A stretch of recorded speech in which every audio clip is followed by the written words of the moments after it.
तो हेलो दोस्तों, आपका स्वागत है फिर से एक बार अहिल्यादीप क्लासेस में। आई होप कि आप अच्छे होंगे, अच्छी आपकी तैयारी चल रही होगी मेंस की और बाकी चीज़ों की भी। तो काफ़ी बच्चे नोट्स के लिए बोल रहे हैं, तो बस मैं आज शाम तक कोशिश करूँगा कि शाम तक अपलोड हो जाए गूगल ड्राइव में। फिर आप वहाँ से उन्हें चेकआउट कर सकते हो, वहाँ से उन्हें पढ़ सकते हो, देख सकते हो, ठीक है। अब उसके बाद कई बच्चों के और मैसेज भी आ रहे थे कि लोअर पीसेस के लिए, रीजनिंग के लिए। तो अभी मैं एक दो दिन में क्या करूँगा कि आप किस तरीके से लोअर पीसेस का जो आपका एग्ज़ाम है, अब प्री वाला जो मई में होने वाला है, तो उसको किस तरीके से आपको प्रिपेयर करना है मेंस कम प्री को लेके, प्री कम मेंस को लेके। तो उसको लेके हम एक कंप्लीट आपका साइंटिफिक वीडियो आपको लेके आऊँगा, ठीक है। तो वो आपके लिए बहुत हेल्पफुल रहेगी, उसे आप जरूर देखिएगा।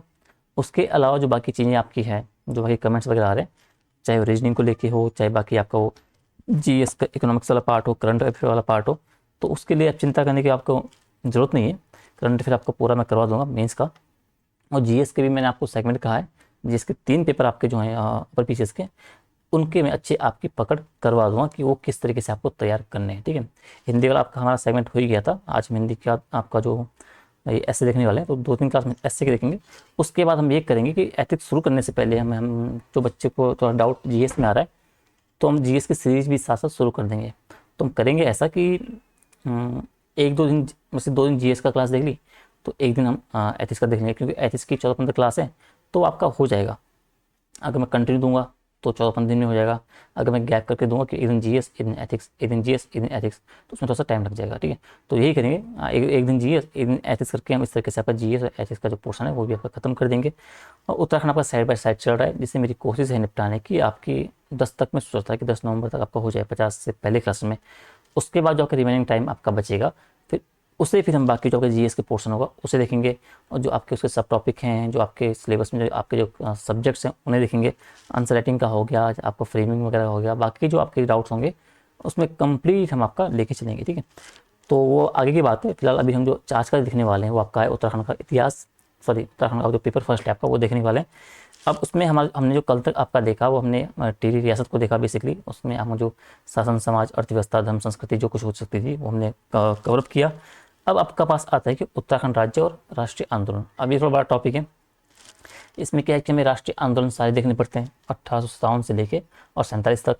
उनका राज्य पे इम्पैक्ट क्या पड़ा, राज्य में जिस तरीके से आपका आंदोलन चल रहे थे, उनके किस तरीके से आंदोलन चल रहे थे, कौन कौन से आंदोलन चल रहे थे, तो उन दोनों को इंटरलिंक करते हुए आपका मेंस को आपको पढ़ना पड़ता है। और ये टॉपिक आपको दोनों साथ में लेके चलना पड़ता है, ठीक है। कि आप नेशनल भी पढ़ रहे हो, राष्ट्रीय आंदोलन, उसका इम्पैक्ट राज्य में क्या पड़ रहा है वो भी आप साथ साथ लेके चल रहे हो, ठीक है। अगर बात में 1857 की क्रांति से करूँ, राष्ट्रीय आंदोलन की, तब वहाँ किस तरीके से आपका चल रहा था, उसका इम्पैक्ट उत्तराखंड में क्या पड़ा, उत्तराखंड में उसके क्या कह सकते हैं, उसके परिणाम स्वरूप या फिर उसके चिंगारी के रूप में कौन कौन से यहाँ आपके आंदोलन उभरे, कौन से नेता उभरे, तो हम तरीके से देखेंगे। उससे लेके सविनय अवज्ञा आंदोलन, भारत छोड़ो आंदोलन, और बाकी जो आपके बाकी आंदोलन है उन सबको लेके हम चलेंगे, ठीक है। तो ये आपका मे भी 2 क्लास में हो जाए, आई होप कि 2 क्लास में हो जाना चाहिए, ठीक है। उसके बाद हम एक क्लास और लेंगे, उसमें आपका जो उत्तराखंड के प्रमुख जो स्वतंत्रता संग्राम सेनानी है वो देखेंगे, और टीरी रियासत का विलय देखेंगे। वैसे टीरी रियासत का जो विलय आपका है हमने ऊपर बेसिकली देख लिया था, ठीक है। हाँ, एक मिनट यार, एक मिनट बस, हाँ ठीक है। टीरी रियासत की जो विलय की हम बात कर रहे थे, तो अभी हमने ऊपर जब कल ये देखा था, टीरी रियासत वाला देखा था, तो उस पर मैं थोड़ा सा आपको बता देता है। एंड वाले जो हम टॉपिक देख रहे थे उसमें थोड़ा आपको थोड़ा समझ आ गई होगी, ठीक है। बाकी प्रॉपर तरीके से जो विलय हम देखेंगे अलग से इसमें देख लेंगे, ठीक है।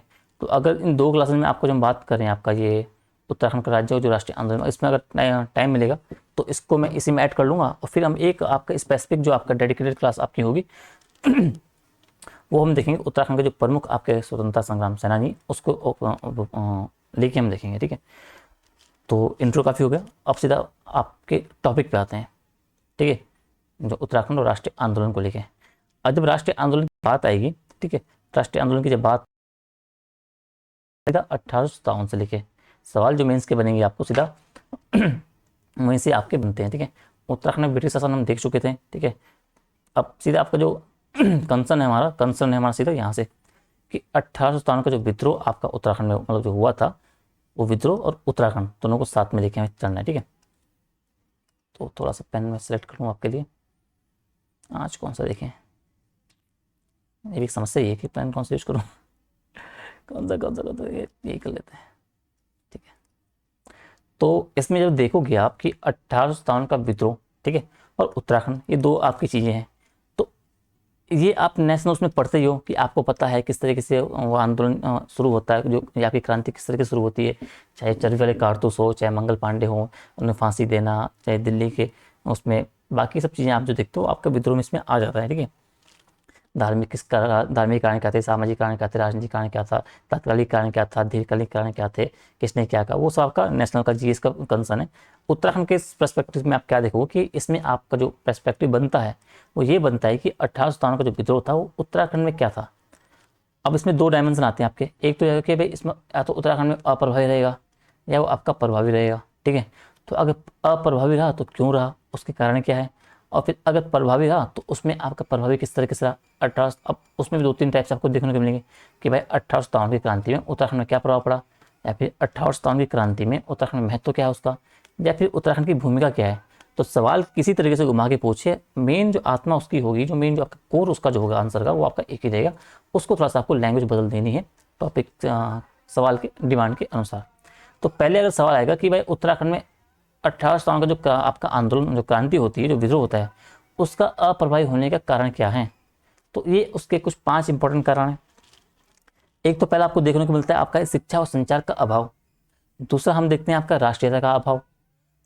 पूर्ववर्ती जो कठोर आपका गुर्खा शासन था वो एक इम्पैक्ट डालता है। हेनरी रैमजे का व्यक्तित्व हम देखते हैं, और जो सुदर्शन शाह का निजी स्वार्थ है। तो ये 5 आपके जो सब टॉपिक हैं, ये जो रीज़न है आपके बेसिकली, ये आप कहेंगे उत्तराखंड में अप्रभावी जो रहता है आपका जो 1857 की जो क्रांति रहती है वो उतनी इम्पैक्टफुल नहीं रहती जितना कि आपका यूपी और बिहार जैसे आपके जो बाकी स्टेट हैं उसमें आपको देखने को मिलती है। समझ गए, तो ये आपके 5 रीज़न हैं, इन्हें भी आगे विस्तार से डिस्कस करेंगे। और अगर सवाल पूछता है आपके भाई कि महत्व क्या था, भूमिका क्या थी, उत्तराखंड का क्या प्रभाव रहा, तो उसमें आप लिंक करते हो कालू महरा को शुरू करते हो, क्रांतिवीर संगठन को शुरू करते हो, अवध के नवाब को शुरू करते हो, नैनीताल में कब्जा लेने की कोशिश को शुरू करते हो, हल्द्वानी में हजार आंदोलनकारी जो उसके बाद जो नियंत्रण किया गया था। तो ये 3 प्रमुख आपके जो इम्पैक्ट आपको देखने पड़ते हैं वो आपका हो जाता है 1857 की क्रांति में उत्तराखंड का महत्व में इनको आपको उल्लेख करना ही पड़ता है। समझ गए, अब आपको एक फ्रेमवर्क आपके दिमाग में बन गया होगा कि भाई अगर अप्रभावी होने की बात बोली जाए तो आपको इन 5 पॉइंट पर डालना है, और अगर प्रभाव की बात की जाए तो आपको इन 3 टॉपिक को, 3 रीजन को उसके अंदर, 3 इम्पैक्ट को उसमें अंदर डालना है। ठीक है, अभी ब्रिटिश साल हम देख चुके हैं, हम सीधा उसमें आते हैं आपके ये 1857 का विद्रोह और उत्तराखंड। अब ये हम देखते हैं, तो सीधा समझते चलते चीज़ों को। ठीक है, क्योंकि मैं आपका टाइम ज़्यादा खाना नहीं चाहता, आपका टाइम भी कमी है, आपका एक सेकंड बहुत इंपॉर्टेंट है अभी मेंस के लिए। तो हम जब देखेंगे तो आप ये देखो कि ब्रिटिश सरकार की जो औपनिवेशिक नीति आपकी है ना, तो उन औपनिवेशिक नीतियों के खिलाफ क्या होता है कि एक सामाजिक असंतोष व्याप्त था इस समाज में, चाहे उत्तराखंड की बात हो चाहे नेशनल लेवल की बात हो। अब उत्तराखंड की बात हम करेंगे तो उत्तराखंड में भी ब्रिटिश सरकार की औपनिवेशिक नीतियां थी, उनके खिलाफ आपका एक सामाजिक असंतोष फैला हुआ था। उसका परिणाम आपको क्या देखने को मिलता है कि संपूर्ण उत्तर भारत में जो आपका है 1857 के विद्रोह के रूप में देखने को मिलता है सर। ठीक है, किंतु उत्तराखंड में जो विद्रोह का स्वरूप आप जो रहता है वो आपको मिला जुला देखने को मिलता है। ठीक है, तो अब आपका सवाल अगर बनेगा कि अगर स्पेसिफिक आपसे पूछेगा, ठीक है, एक मिनट फोन आ रहा, समझ गए, तो अगर वो बोलेगा कि उत्तराखंड 1857 का विद्रोह एवं उत्तराखंड चर्चा करिए, अगर इस तरीके से सवाल पूछा तो फिर आपको दोनों एस्पेक्ट उसमें दिखाने कि भाई वो उसका उत्तराखंड में जो उसका इम्पैक्ट रहा वो मिला जुला रहा, आपको 3 जगह आपको देखने को मिला, बाकी ये रीज़न से उतना इम्पैक्ट उसमें देखने को नहीं मिलता है। अगर वो स्पेशली पूछे कि अप्रभावी होने के कारण बताइए, तब आपको उन 5 कारणों को बताने हैं। ठीक है, लेकिन अगर कंबाइंड होकर पूछे तो आपको दोनों एस्पेक्ट का वहाँ पे उल्लेख करना है। ठीक है, तो जैसे हमने शुरू कर दिया कि किंतु उत्तराखंड में विद्रोह का स्वरूप आपका मिला जुला रहता है। ठीक है, अब विद्रोह अप्रभावी रहने के कारण क्या है भाई, तो 1857 के विद्रोह से संपूर्ण उत्तराखंड में अप्रभावी रहा। ठीक है, इसके लिए निम्न कारण आपके उत्तरदायी थे।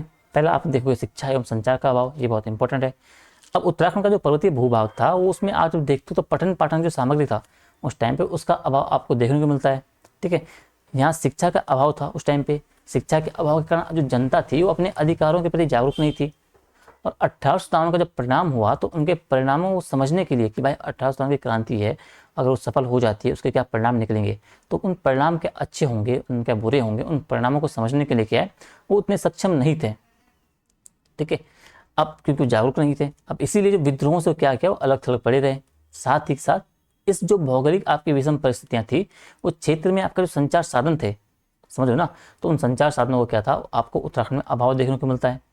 अतः क्या हुआ कि विद्रोह की सूचना समय से यहाँ के लोगों तक नहीं पहुंची, और जब तक उस समाज सूचना वगैरह प्रॉपर तरीके से यहाँ पहुंचती, जब तक वो विद्रोह था आपका काफ़ी हद तक कंट्रोल हो चुका था। तो ये आपका जो होता है बेसिकली आपका विद्रोह की असफलता का कारण बनता है। तो इसको आपको थोड़ा सा ध्यान रखना है। अगला बात कर, अगला क्या है भाई, अगला आप जब देखोगे इसके अलावा, तो यहाँ के जो देखोगे तो जनमानस पर आपका जो राष्ट्रीयता की जो भावना थी उसका भी अभाव आपको देखने को मिलता है। ठीक है, इसके अलावा यहाँ पर अंग्रेजों से पूर्व आपका जो गोरखा शासन था, तो गोरखाओं ने कठोर शासन किया था अंग्रेजों यहाँ की जनता पे। तो उनका जो कठोर और जो अतार्किक और जो अन्यायपूर्ण जो शासन था, तो लोगों को क्या हुआ कि गोरखों की तुलना में जो ब्रिटिश शासन था उत्तराखंड में वो ज़्यादा उदार लगने लगा। जेन्युइन सी बात है। तो इसीलिए क्या है कि उन्होंने अंग्रेजों के खिलाफ विद्रोह करना उतना उचित नहीं समझा। समझ गए। तो एक जन आपको ये डालना है। चौथा हम देखेंगे, इसी के साथ आप देखो तो कुमाऊं कमिश्नर जो आपके रैमजी थे, उनका व्यक्तित्व भी काफ़ी उदार था उत्तराखंड की जनता के, कुमाऊं के प्रति।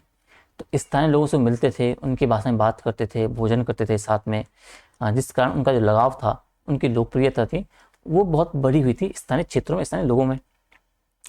इसी कारण जो स्थानीय लोग थे उन्हें रामजी कहते थे, और अतः जो कुमाऊं कमिश्नरी के लोग थे उन्होंने रामजी के खिलाफ विद्रोह करना उचित नहीं समझा। एक कारण आपका ये हो गया। पांचवा आप देखोगे तो टिहरी रियासत, जब टिहरी रियासत की बात की जाए तो वहाँ भी विद्रोह का प्रभाव आपको देखने को मिलता है। इसका कारण था आपका टिहरी जो आपका महाराजा थे सुदर्शन शाह, उनका निजी स्वार्थ। अब निजी स्वार्थ क्या था भाई, तो सुदर्शन शाह जो है अंग्रेजों से अपनी उनकी जो पैतृक राजधानी थी श्रीनगर और उनकी जो दून घाटी वाला क्षेत्र था उनको प्राप्त करना चाहते थे। इसीलिए उन्होंने क्या किया कि 1857 की प्राप्ति में जो है ना सिर्फ रियासत की जनता को उदासीन रखा, अपितु जो मसूरी में निर्वासित अंग्रेजी थे उनको सुरक्षा प्रदान भी की, और राजपुर के जंगलों में उन्हें अपनी सेना भी खड़ी तक कर दी थी। किन्होंने? सुदर्शन शाह ने। क्योंकि वो इतने स्वार्थी हो चुके थे, वो उन्हें चाहते थे कि मैं अपना क्षेत्र जो हूँ, अपनी राजधानी जो है, अपनी जो दून घाटी है उसे वापस ले सकूँ। इसलिए वो हमेशा क्या हुआ, वो उनके अंग्रेजों के चाटुकार बने रहे, उनकी खुशामद करते रहे। इसी प्रकार आप देखोगे तो उपरोक्त जो सभी कारणों थे उनके सामूहिक परिणाम स्वरूप क्या हुआ कि जो विद्रोह था वो उत्तराखंड में आपको क्या अप्रभावी देखने को मिलता है। समझ गए? ठीक है सर। अब बात है कि उत्तराखंड की भूमिका क्या थी भाई, उत्तराखंड का महत्व क्या था। तो इसको इस तरह की समझो आप कि भाई 1857 का जब विद्रोह हुआ तो यद्यपि उत्तराखंड में अप्रभावी रहा, किंतु इसका ये तात्पर्य नहीं कि उत्तराखंड पूरा इससे अछूता रहा। यहाँ पर भी विद्रोह के दौरान आप देखते हो तो कुछ घटनाएं आपको घटित होती हुई दिखती हैं। चंपावत में आप देखोगे तो बिशुंग गांव जो निवासी आपके कालू महाराज जी थे, उन्होंने अपने साथियों के साथ आनंद सिंह फरत्याल हो गए, बिशन सिंह कटायत हो गए, उनके साथ मिलकर क्रांतिवीर नामक आपका क्या गुप्त संगठन बनाते हैं। ठीक है, इस संगठन के सदस्य की बात की जाए तो ये अवध के जो नवाब थे उस टाइम पे वाजिद अली शाह, उनके संपर्क में बने हुए थे, और दोनों के मध्य एक समझौता भी होता है कि इसकी तरह तो क्या करते हैं कि विद्रोह यदि अवध में सफल हो जाता है तो उसके बाद वो कुमाऊं में भी किया जाने का। लेकिन कुमाऊं का जो मतलब उन्होंने एक वो किया समझौता कि अगर ये विद्रोह आपका अवध में सफल हो गया तो इस विद्रोह को जो हम कुमाऊं में किया करोगे, ठीक है, कुमाऊं में भी करेंगे, और कुमाऊं का जो शासन प्रशासन होगा वो आप स्थानीय जो जनता होगी उसको सौंप दोगे। लेकिन ऐसा होता उससे पहले क्या है, जो क्रांतिवीर के सदस्य थे उन्होंने क्या किया, चंपावत में आपका जो ब्रह्मदेवी मंडी है उस थाने में बम फोड़ दिया। उसके कारण क्या हुआ, जो क्रांतिवीर के संगठन के सदस्य थे उन सदस्यों को गिरफ्तार किया गया और कालू महाराज जी को फांसी की सजा दे दी गई। तो ये आपका जो उनका जो समझौता था, जो उनका जो प्लान बनाया था वो सफल नहीं हो पाया। इसी प्रकार आप जो देखोगे तो हेनरी रैमजे की जो आपका वो संदेह था हेनरी रैमजे को कि रामनगर में जो आपका विद्रोह है वो विद्रोह की आग जो है नैनीताल में पहुंच सकती है। इसीलिए उन्होंने क्या किया कि नैनीताल में रहने वाले अंग्रेज और जो महिला बच्चे थे उनको अल्मोड़ा शिफ्ट कर दिया था, अल्मोड़ा भेज दिया था रैमजे जी ने। कुछ समय पश्चात क्या होता है कि विद्रोहियों ने जो अपना असफल प्रयास तो करते हैं कब्जा करने का, और काले खां के नेतृत्व पे हल्द्वानी पर आक्रमण भी करते हैं, और 1000 जो विद्रोही होते हैं उन्होंने आक्रमण भी किया और कब्जा भी किया। कहाँ?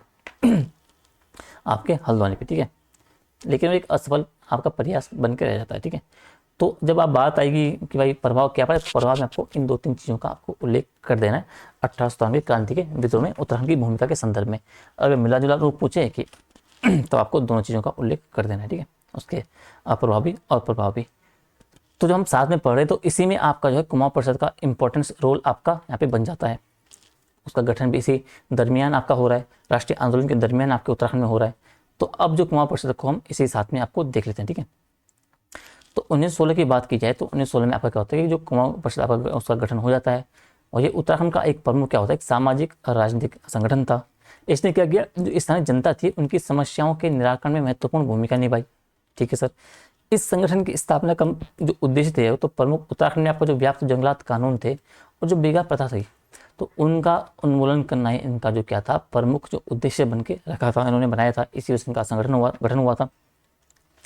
अब इस संगठन की हम जब संस्था का पहला अधिवेशन की बात करें तो पहला अधिवेशन आपको देखने को मिलता है 1917 में जयदत्त जोशी की अध्यक्षता में अल्मोड़ा में आपको देखने को मिलता है, जिसका प्रमुख उद्देश्य आपका क्या था, जो कुमाऊं परिषद है उसको जो क्षेत्रीय संगठन के रूप में स्थापित करना था। मतलब पहले जो अधिवेशन उनका हुआ उन्होंने उनका ये उद्देश्य रखा, ये टारगेट रखा कि भाई जो हमारा ये आपका संगठन है, आपका जो कुमाऊं परिषद है, इसे एक जो क्षेत्रीय संगठन हमारा है उसके रूप में इसको उभारना है, इसको स्थापित करना है, इसकी चर्चा जगह जगह आपको पहुंचाना है भाई कि एक संगठन भी है इस तरीके का जो काम कर रहा है इस क्षेत्रों में आपका। ठीक है। इसका दूसरा अधिवेशन आपको देखने को मिलता है 1918 में तारादत्त गढ़वाल की अध्यक्षता में हल्द्वानी में आपको देखने को मिलता है। अब जिसका लक्ष्य क्या रखा गया कि जो जंगलात कानून थे उनका विरोध किया जाए, उन जो बेगा प्रथा है उनका उन्मूलन करना था। ठीक है। सांप्रदायिक जो एकता थी उसको बढ़ावा देना था। यानी कि पहला अधिवेशन उनका हो गया, भाई हमें इस्टेब्लिश करना है एक क्षेत्रीय संगठन के रूप में। अब जब हो गया तो सेकेंड अधिवेशन में अन्य एक साल बाद उन्होंने क्या किया कि अब जो जंगलात कानून है उनका विरोध करो, जो आपके बेकार प्रथा है उनका उन्मूलन करो, जो सांप्रदायिक एकता है उनको एकता बढ़ाओ, उनको सांप्रदायिक एकता को बढ़ाना है, उस पर काम किया। फिर उनका तीसरा अधिवेशन आपको 1919 में देखने को मिलता है बद्रीदत्त जोशी की अध्यक्षता में, कहाँ पे, कोटद्वार कोटद्वार में देखने को मिलता है। ठीक है। इसी प्रकार क्या होता है कि आपका असहयोग आंदोलन का समर्थन प्रदान करने के लिए भी काशीपुर में आपका हरि गोविंद की अध्यक्षता में जी चौथा अधिवेशन देखने को मिलता है आपका। ठीक है। तो पहला आपका अल्मोड़ा में हुआ। ठीक है। अल्मोड़ा आपने देखा कि पहला अधिवेशन हुआ। दूसरा अधिवेशन पर आप जब आप आओगे तो आपको नीचे आप आओगे थोड़ा मैदानी क्षेत्रों में हल्द्वानी में आओगे। हल्द्वानी में पहुंचने के बाद आप पहुंच गए तो तीसरा अधिवेशन वो क्या करेंगे, आपका थोड़ा आप बगल में जाओगे पौड़ी में वहाँ कर दोगे। जब पौड़ी में आप पहुंच जाओगे तो आप चौथा अधिवेशन आप और नीचे आप आ जाओगे कहाँ, काशीपुर उधम सिंह नगर में। यानी कि वो पूरा क्षेत्र को आपका जो कुमाऊं वाला रीजन थे उसे वो कवर करना चाह रहे थे। ठीक है। अब इसी संगठन के प्रयासों से क्या होता है कि 1919 में आपका जो है नायक सुधार अधिनियम भी पारित होता है और 14 जनवरी को 1921 को आपका जो है उत्तरायणी मेले के दिन जो बागेश्वर में आपका जो लोगों ने कुली बेगाना करने की शपथ ली थी और कुली बेगा के रजिस्टर जो आपके थे वो बहा दिए थे नदी में, सरयू नदी में। और 1926 में इस संगठन का विलय कुमाऊं जो कांग्रेस है उसमें कर दिया जाता है। समझ गए। तो उसके 4 अधिवेशन आपने देखे, उसमें जो प्रमुख उनके फोकस्ड एरिया था उनको आपने यहाँ पे दर्शा दिया।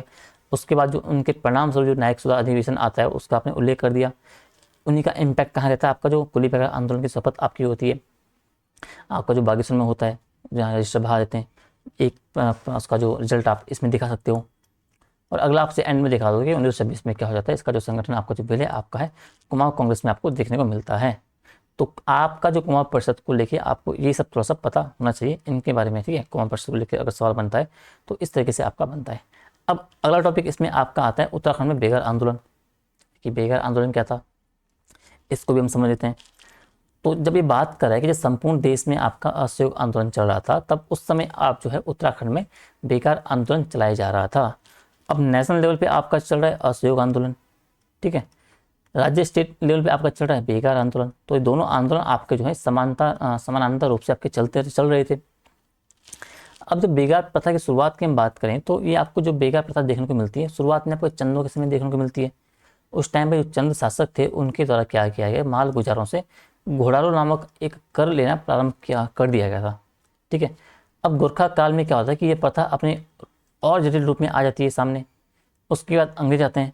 अंग्रेजों ने प्रारंभ में इसको प्रथा को प्रतिबंधित रखा, लेकिन जब ट्रेल द्वारा कुली बेगार के विकल्प के रूप में खच्चर सेना का गठन किया गया था। ठीक है। किंतु जो कालांतर में क्या होता है कि अंग्रेजों ने कुली बेगार प्रथा को न केवल आवश्यक बनाए बल्कि इसे एक वैधानिक स्वरूप भी प्रदान कर दिया गया।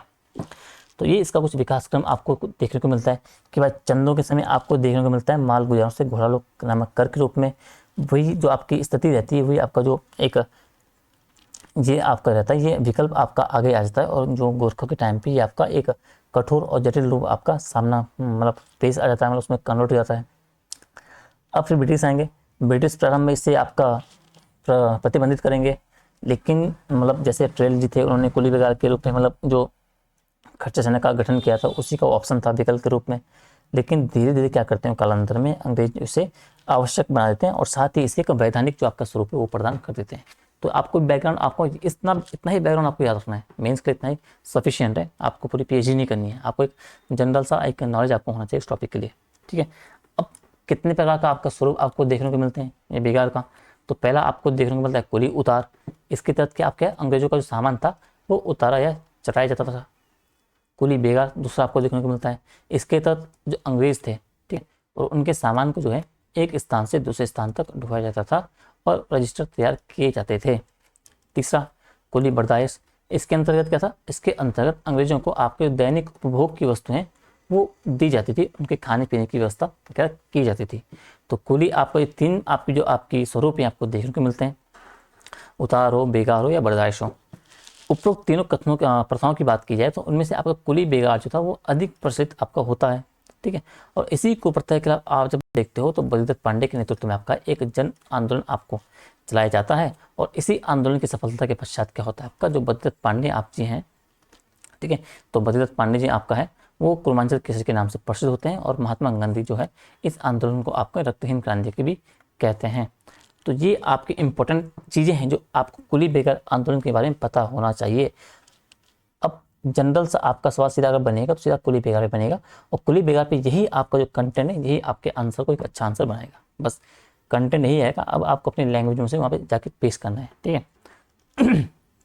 तो कुली बेगार में आपको इससे ज़्यादा कुछ और देखने की जरूरत नहीं है, ठीक है, इतना आपको थोड़ा सा याद रखना है। ये आपका हो गया। अब आगे देखते हैं, ठीक है। अब अगला जो आता है आपका वो आता है सविनय अवज्ञा आंदोलन, क्योंकि इसको लेकर उत्तराखंड में क्या एक काफ़ी भारी मात्रा में आपका इम्पैक्ट आपको देखने को पड़ता है। तो इसलिए आपका जो सविनय अवज्ञा आंदोलन हो गया और आपको जो भारत छोड़ो आंदोलन हो गया, ये दो प्रमुख आंदोलन राष्ट्रीय आंदोलन है जिसका इम्पैक्ट उत्तराखंड में भारी मात्रा में आपको देखने को मिलता है। इसीलिए आपके दोनों टॉपिक आपके जो है ये आपके एग्जाम की दृष्टि से महत्वपूर्ण हो जाते हैं।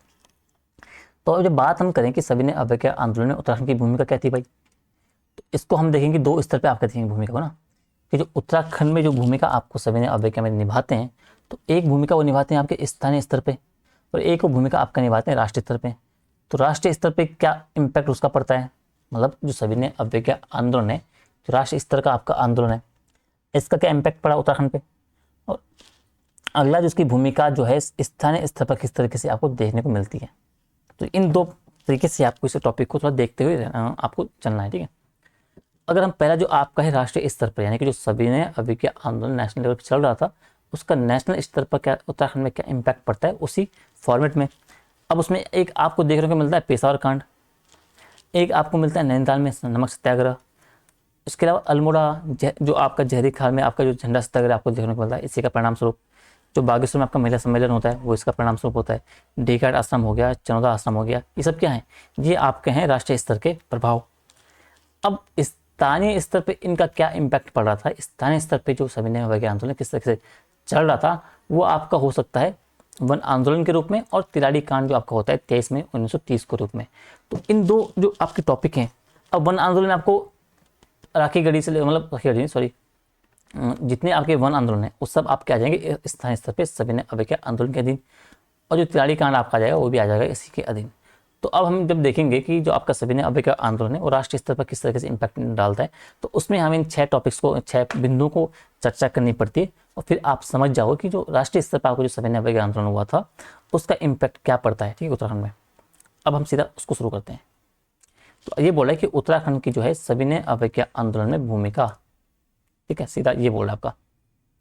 अब ये आपको देखना है, ये बोला है कि उत्तराखंड की जब बात की जाए ना, उत्तराखंड में जब देखेंगे तो उत्तराखंड में ये बात कर रहा है, ठीक है, ये बोला है कि उत्तराखंड में जो सविनय अवज्ञा आंदोलन था ना वो एक जनस्फूर्त आंदोलन था।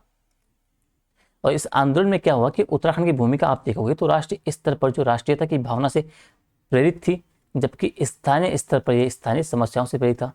समझ गए, यानी कि उत्तराखंड की भूमिका 2 प्रकार से आपको दिख रही है। एक तो आपके अंदर भाई राष्ट्रीय स्तर का जो आपका राष्ट्रीयता जो नेशनलिज्म का जो भावना है उसको आपको प्रेरित है कि अंग्रेजों को भगाना है, बाकी चीज़ें हैं, अंग्रेजों भागो यहाँ से, इस तरीके से भावना थी।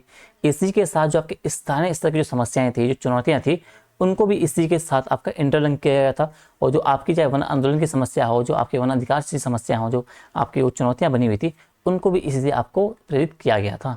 तो 2 स्तर पर आपको देखने को मिलता है। राष्ट्रीय स्तर पर हम देखोगे तो उत्तराखंड से संबंधित जो लोग थे उन्होंने आपकी महत्वपूर्ण भूमिका का निर्वहन आपको किया था। सर्वप्रथम आप देखोगे तो गोरखा वीर जो खड़क बहादुर जी थे, भैरवदत्त जोशी थे, ज्योतिराम कांडपाल थे, इन्होंने क्या किया, दांडी मार्च यात्रा में आपकी महत्वपूर्ण भूमिका निभाई। इतना ही नहीं, आपका जो ज्योतिराम कांडपाल थे, इन्होंने आंदोलन के दौरान जो है अल्मोड़ा के देघाट में उद्योग मंदिर आश्रम की स्थापना करते हैं। शांतिलाल त्रिवेदी जी क्या करते हैं, चनौदा आश्रम की स्थापना करते हैं। साथ ही साथ सविनय अवज्ञा आंदोलन को जो नैतिक समर्थन देने हेतु क्या है, अल्मोड़ा और जहरी खाल पौड़ी में, यहाँ में भी आपका जो झंडा सत्याग्रह, जबकि नैनीताल में आपका जो एक नमक सत्याग्रह चलाया गया था। ये भी आपको देखते रहना है, ठीक है। ठीक है, तो हमने ये देखा कि भाई जब सविनय अवज्ञा आंदोलन का नैतिक समर्थन हेतु के साथ क्या हुआ कि अल्मोड़ा और जहरी खाल, इन दोनों में क्या हुआ कि झंडा सत्याग्रह। इसके अलावा नैनीताल में आप देखोगे तो नैनीताल में आपका जो एक नमक सत्याग्रह चलाया गया। इसी प्रकार देहरादून में आप देखोगे तो महावीर त्यागी के नेतृत्व में आपका जो नमक सत्याग्रह आंदोलन आपका जो खाराखेत में आपको देखने को मिलता है। इसके अलावा 1931 में आपका बागेश्वर में आपका एक महिला सम्मेलन भी आपका होता है, उसका आयोजन आपका होता है, जिसमें विदेशी वस्तुओं का बहिष्कार किया जाता है, स्वदेशी जो वस्तुएं आपकी होती हैं उनको प्रोत्साहन दिया जाता है, और जो आपका मद्य निषेध होता है उस पर बल दिया गया। ठीक है, साथ ही आप देखोगे तो ब्रिटिश सरकार द्वारा जो आपकी बिश्नी देवी हो गई, मंगला देवी जी हो गया, जयंती देवी आदि महिलाओं को गिरफ्तार करके और कुंती वर्मा को जिंदा या मुर्दा पकड़ने का आदेश तक भी दिया गया था। तो सक्रियता आपकी इनसे ही आपको उस टाइम पे सविनय अवज्ञा आंदोलन में आपको देखने को मिलेगी। ठीक है, इसी प्रकार आप देखोगे तो पेशावर में आप देखोगे तो जो पेशावर कांड आपका हुआ, जिनमें विद्रोहियों पर गोली ना चलाने की घटना का नेतृत्व क्या है, वीर चंद्र सिंह गढ़वाली ने किया था। और तथा कालांतर में आपका जो है वीर चंद्र सिंह गढ़वाली का महात्मा गांधी के अनुयायी हो गए। ठीक है, अब इंडिविजुअल आपने पढ़ाई होगा, इंडिविजुअल आपको सब कुछ पता है कि पेशावर कांड कब हुआ, किसने गोलियां चलाई, अफगानों पे चलाने से मना कर दिया, किसने नहीं चलाई, ठीक है, किसको सजा वगैरह हुई, किसके याद में मेला लगता है, वो सब आपको सब पता है। ठीक है, वैसे ही आपको यहाँ पे हम देखेंगे इन सब चीज़ों के बारे में आपको पता है। ज्योतिराम कांडपाल के बारे में पढ़ा है आपने, जोशी जी के बारे में पढ़ा है, झंडा सर जो आपको फहराया था उसके बारे में पढ़ा है, आपका जो नमक सत्याग्रह के बारे में आपने पढ़ा है, खाराखेत के बारे में आपने पढ़ा है, मंगला देवी जो आपकी हैं, कुंती वर्मा जिंदा मुर्दा पकड़ने के बारे में, ये सब आपको अलग से आपने प्रीलिम्स के लिए इंडिविजुअल आपने पढ़ रखा है। बस मैंने क्या किया, मैंने वो कंबाइन करके आपको बता दिया कि ये है आपका सविनय अवज्ञा आंदोलन। इस तरीके से आपको ये टॉपिक आपको तैयार करना है कि सविनय अवज्ञा आंदोलन भूमिका आपने सब जगह मैंने आपको लाकर यही बता दिया। तो इस तरीके से अपने सविनय अवज्ञा आंदोलन में आपको उत्तराखंड की भूमिका में इन सब लोगों को वहाँ पे जिक्र करना है कि इस तरीके से भूमिका थी वहाँ पे। ठीक है, ये तो आपका हो गया राष्ट्रीय स्तर का। अब फिर इसमें जो स्थानीय स्तर का जो तत्व था कि स्थानीय रूप से आप देखोगे तो उत्तराखंड की जनता जो थी वो वन कानूनों से लंबे टाइम से पीड़ित आपकी आ रही थी। 1926-27 के जो वन कानून आए, फिर उसके विरोध में क्या हुआ कि टिहरी की जनता में जो एक असंतोष व्याप्त था ही, इसको लेकर जब आम जन जो थे वो राजशाही के अधिकारियों से मिले तो उनका रवैया भी क्या आपको नकारात्मक था, दमनात्मक था। और ऐसे में लोगों ने क्या किया कि 30 मई 1930 को आपका यमुना के किनारे तिलाड़ी कांड में तिलाड़ी तप्पड़ में आपका जो है एक आम सभा का आयोजन किया, जिस पर जो क्या है कि टिहरी रियासत के जो तत्कालीन दीवान थे आपके चक्रधर जुयाल थे, उसके द्वारा गोली चलाई गई, गोली चलाने का आदेश दिया गया। और इस गोली कांड में आपका जो 379 लोगों के जो निर्दोष लोग थे उनकी आपकी हत्या हो गई। अतः इस घटना को आपको जो उत्तराखंड का जलियांवाला बाग जो कांड है उसे कहा जाता है, और चक्रधर जुयाल को आपका जो उत्तराखंड का जनरल डायर आपका कहा जाता है। ठीक है, और तिलाड़ी कांड की इस घटना ने जो आपका टिहरी रियासत की आपका जो है जनता में एक सामाजिक असंतोष उत्पन्न किया, जिसे टिहरी रियासत के विलय का आपका मार्ग जो आपका वो प्रशस्त हो जाता है। ठीक है, तो स्थानीय स्तर का प्रभाव आपने इस तरीके से बता दिया और राष्ट्रीय स्तर के प्रभाव आपने इस तरीके से बता दिया। तो यही कि आपका बेसिकली एक सविनय अवज्ञा आंदोलन की जो भूमिका आपको उत्तराखंड में देखने को मिलती है, आपको इस तरीके से आपको देखने को मिलता है। ठीक है, अब इसमें अभी देख रहे हैं अभी जो वहाँ पे वन आंदोलन की बात की ना कि उत्तराखंड की जो जनता थी वन आंदोलन से आपकी वो थी पीड़ित थी, तो आपको फिर इन वन आंदोलन का आपको वहाँ पे उल्लेख करना है, चाहे कुंडली वन आंदोलन आपका हो गया, चाहे आपका अशोक वन आंदोलन हो गया, चाहे आपका ये राजगढ़ी वन आंदोलन हो गया, इनका आपको वहाँ पे चाहे क्या करना है, वहाँ पे उल्लेख करना है। ठीक है, कि लंबे समय से आपका जो वन आंदोलन चल रहे थे, इनका इम्पैक्ट जहाँ की जनता थी उनसे पड़ रहा था, उसके जो संपदा पर अधिकार थे, जो स्थानीय अधिकार जो थे, उनके जो परंपरागत अधिकार थे वो छीन लिए गए थे। तो इन सब को मिला के कुल मिला के आपको सविनय अवज्ञा वाला जो टॉपिक है वो आपको इस तरीके से कवर करना है। ठीक है, फिर अगर आपका आता है कि भारत छोड़ो आंदोलन में भाई क्या भूमिका रही उत्तराखंड की, वो भी बता दो आप। तो उत्तराखंड में फिर हम जब देखेंगे कि उत्तराखंड में राष्ट्रीय आंदोलन अपने प्रारंभिक स्वरूप में आप देखोगे तो स्थानीय समस्याओं से प्रेरित था, ठीक है। किंतु जब भारत छोड़ो आंदोलन की बात आती है तो राष्ट्रीय विचारधारा से वो ओतप्रोत थे, ठीक है। यानी कि जो राष्ट्रीय आंदोलन जो आपके थे वो प्रारंभ के स्वरूप में उत्तराखंड के जो थे वो स्थानीय समस्याओं से प्रेरित थे। कभी बेकार आंदोलन हो गया, कभी वन आंदोलन हो गया, ठीक है। लेकिन जब भारत छोड़ो का टाइम आया, 1942 का टाइम आया, तो उस टाइम पे क्या हुआ कि राष्ट्रीय विचारधारा से ओतप्रोत आपकी जनता हो जाती है, ठीक है। और भारत छोड़ो आंदोलन के दौरान आप जब देखते हो तो ब्रिटिश सरकार ने क्या ऑपरेशन जीरो आवर चलाया गया था, जिसके तहत सभी बड़े जो राष्ट्रवादी नेता थे उनको गिरफ्तार करके जो है आंदोलन को आपका नेतृत्व विहीन कर दिया गया था, ठीक है। इसी क्रम में आप जब देखते हो तो उत्तराखंड में आपके जो गोविंद बल्लभ पंत जी हो गए, हरगोविंद पंत हो गए, पतिदत्त पांडे जी हो गए, इनको क्या है इन नेताओं को भी गिरफ्तार किया गया। और इनकी गिरफ्तारी के विरोध में क्या हुआ कि 19 अगस्त 1942 को आपको देघाट अल्मोड़ा में छात्रों द्वारा एक जुलूस निकाला गया, जिस पर पुलिस ने गोलियां चलाई और हरिकृष्ण हो गए और हीरामणि नामक जो दो व्यक्ति थे उनकी मृत्यु हो जाती है यहाँ पे। इसका विरोध में आप देखते हो 22 अगस्त को फिर सालन क्षेत्र में आपका सेना और जनता के बीच आपका संघर्ष होता है, ठीक है। वहाँ पत्थर गोलियां भी चलती है, वहाँ आपके दो स्थानीय जो नेता थे टीका सिंह और जो नरसिंह धानक वहाँ शहीद हो जाते हैं। फिर सालम की भाटी फिर आपको आगे सॉल्ट में देखने को मिलता है। सॉल्ट में भी आपका जो 5 सितंबर 1942 को 5000 लोगों की एक सभा होती है, ठीक है। यहाँ पर पुलिस की गोलियों से दो सगे भाई जो आपके गंगाराम और जो खेम महादेव थे वो शहीद हो जाते हैं। फिर उसके बाद कुछ दिन बाद आपके चूड़ामणि और जो बहादुर सिंह नामक दो अन्य व्यक्ति आपके शहीद हो जाते हैं, ठीक है।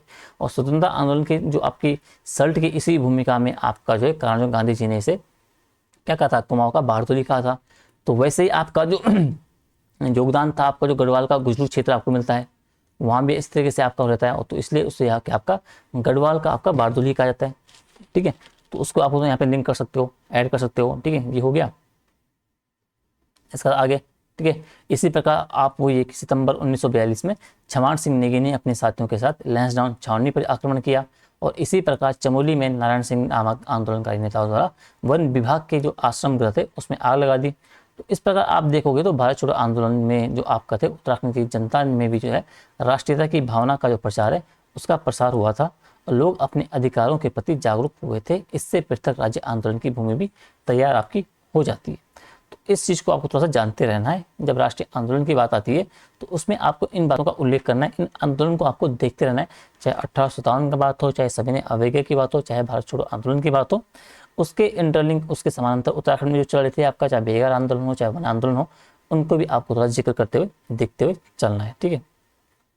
तो ये हमने देख लिया, आपका भारत छोड़ो हो गया, आपका सविनय अवज्ञा आंदोलन भी देख लिया हमने, ठीक है। और सभी ने उसके आंदोलन की भूमिका क्या थी उत्तराखंड की, उत्तराखंड में बेगार आंदोलन किस तरीके से था वो भी आपने देख लिया, ठीक है। और 1857 के विद्रोह में उत्तराखंड की भूमिका और कुमाऊं परिषद के बारे में हमने देखा। तो 5-6 इंपॉर्टेंट टॉपिक आपके थे, ये हमने अभी देखने की कोशिश की, ठीक है। तो आज की वीडियो में इतना रखते हैं आपका, ठीक है। जो आपका ये वाला सिलेबस है, जो वाला टॉपिक है आपका कि उत्तराखंड राज्य और राष्ट्रीय आंदोलन, तो मोस्ट हमने आपने कवर कर लिए हैं।